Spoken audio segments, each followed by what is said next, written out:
And just like that, it's already September, and before you know it, the holidays will be here. So that means we gotta get the budget out of control.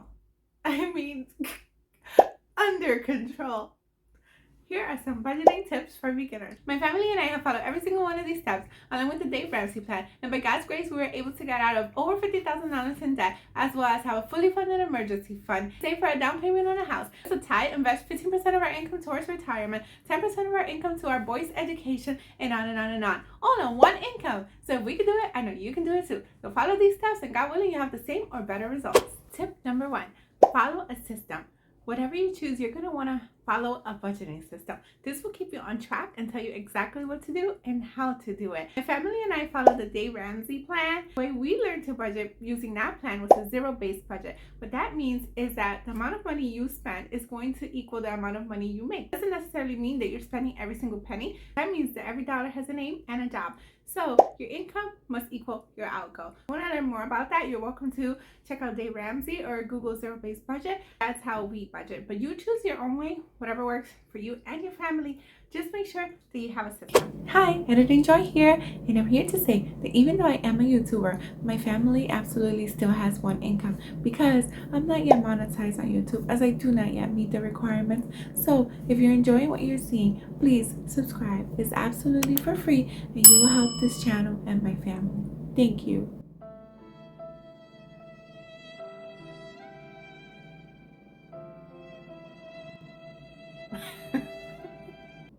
Goals. Okay, so the next one is you're going to want to determine your goals. If you're married, sit down with your spouse and figure out what goals you and your family have. What are the most important things? Whatever it is that your family has in mind to tackle the rest of this year, don't throw the year away now. We still have a whole quarter left. And on to next year. Look forward to your life. Start with the end in mind. Decide what is important for you and your family and go ahead and tackle those goals. Having a goal gives you something to aim for so you won't lose motivation when you're budgeting. Every time you pass the Starbucks, you're not going to beat the rails because you know that you have goals. Now, that doesn't mean that don't ever buy Starbucks. However, it does mean that you're going to want to focus on those goals and think about it. Every money that you save can get you to your goals that much faster. Whatever works for you and your family, just make sure you have some goals, something to aim for, and line them up with whatever system you are following. Okay, well, now that you know what budgeting system to follow as well as your goals, you're going to want to determine your income. How do you know how much you have to budget if you don't know how much you make? Am I right? So sit down, you and your spouse if you're married. Otherwise, calculate your income, whatever sources of income you have. Count every single thing. Count all of your income. Now, if you're a Christian and you tithe, you're going to want to take out 10% out of that bulk.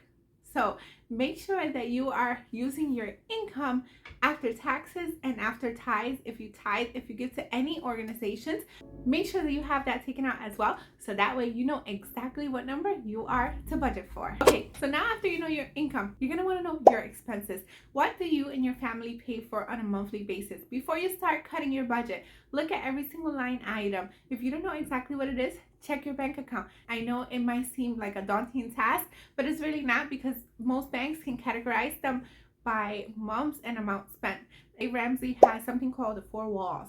So you would check out, if you're following that, your 4 walls. You decide what your family spends on a month-to-month basis. Check back the last 3 to 6 months, or maybe even a month if you spend a lot.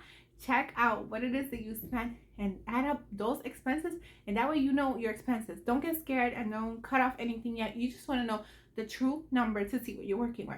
Now, here's the next step. If you're in debt and you're working towards getting out of that debt, you're going to want to look at items to reduce. You're going to want to take out things that are not exactly necessities. Like, once again, using Dave Ramsey as an example, check out your 4 walls. Those are necessities.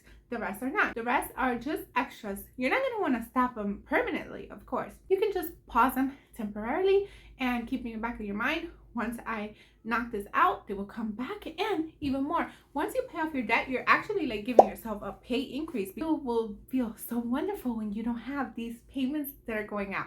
That's just a side note on debt. If you want to get out of it, I highly encourage you to do so. It is such a freeing thing. Now you're going to want to see what you can cut, what you can reduce. If you have a PureFlix or a Netflix account, you certainly check to see which ones of those you like, but there are ways to cut it down. Once you cut it down, it depends what kind of budgeting system you're following, but since we follow a zero-based budget, Now we match our income to our outgo.